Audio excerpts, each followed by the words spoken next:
Good morning, tuning in 2020. It's lovely to see you. Well, not see you, but certainly feel so many of you out there this morning. My name is Mark, and I'm Director of Client and Agency Strategy at Global, and it's fair to say that this is not how I imagined my tuning in conference debut.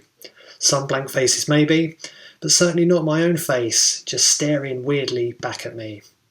But here we are, week 8, 9 of lockdown, so I'm sure we are all very familiar, i.e. pretty tired of, all the earnest, piano-led, let's come together, selfie cam montage ads.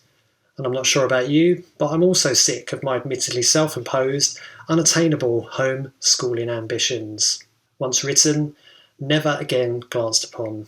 Yes, let's just say with 2 high-energy primary school boys stuck in the house, the be kind bit isn't working out so well either.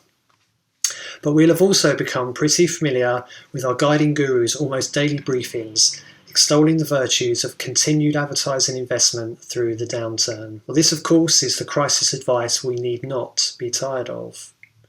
As ever, the other Mark, as he's known in our house, Mark Ritson to you, puts it best. A select few marketers are preparing a tactical move that could set them and their brands up for a decade. The science behind this sage advice is the almost sublime principle of excess share of voice, or e-share of voice for short. We all understand the broad concept.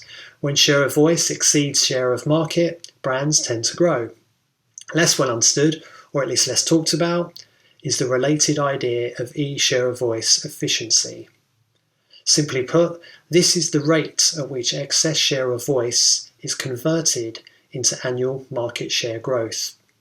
Robust analysis of over 25 years of IPA effectiveness awards reveals that this rate is on average 0.6% annual market share growth for every 10 points of excess share of voice. So, for example, if your market share is 20%, but your share of voice is 30%, this is an excess share of voice of 10 points, and the data predicts a market share growth of 0.6% for each year that this remains true.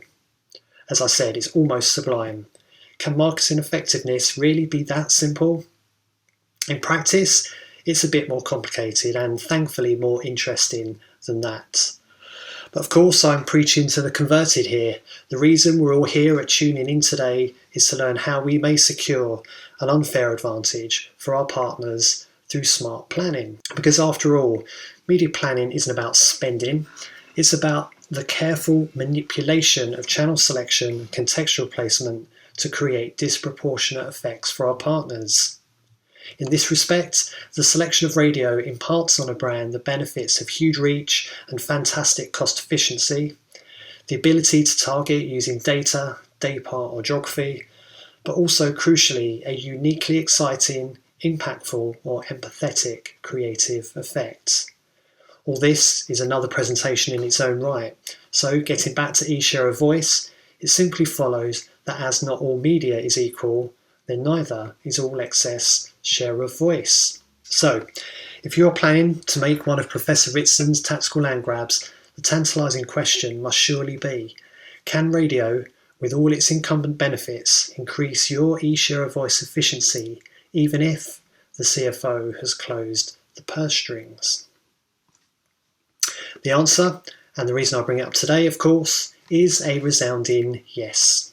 In a fantastic piece of IPA databank analysis conducted by Les Binnett for the Radio Centre a couple of years back, it was shown that campaigns that include radio in the media mix grow market share 4 times faster than campaigns that do not include radio.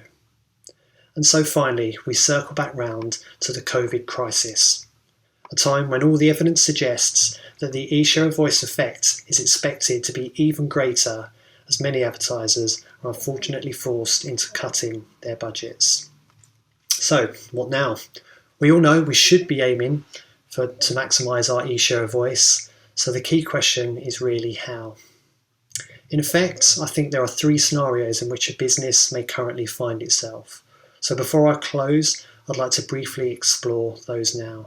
The first concerns those brands with an immediate need to connect to an untapped demand.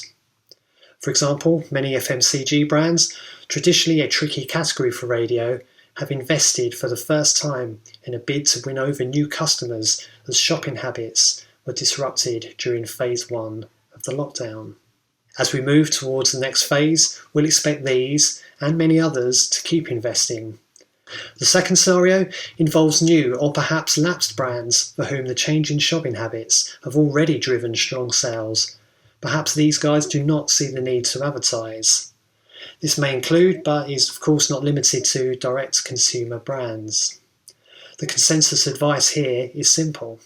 Even with sky-high sales, now is the perfect time to advertise, not to drive trial, but to dramatise brand or product promises, experiences and rituals. It's through this reinforcement role that you will build new memory structures in the minds of the customer, and this is the stuff that long-term purchase habits are built from. And we of course would love to help. And finally, there are those brands for whom either supply or demand have been adversely impacted by the crisis. Travel being the obvious category example here.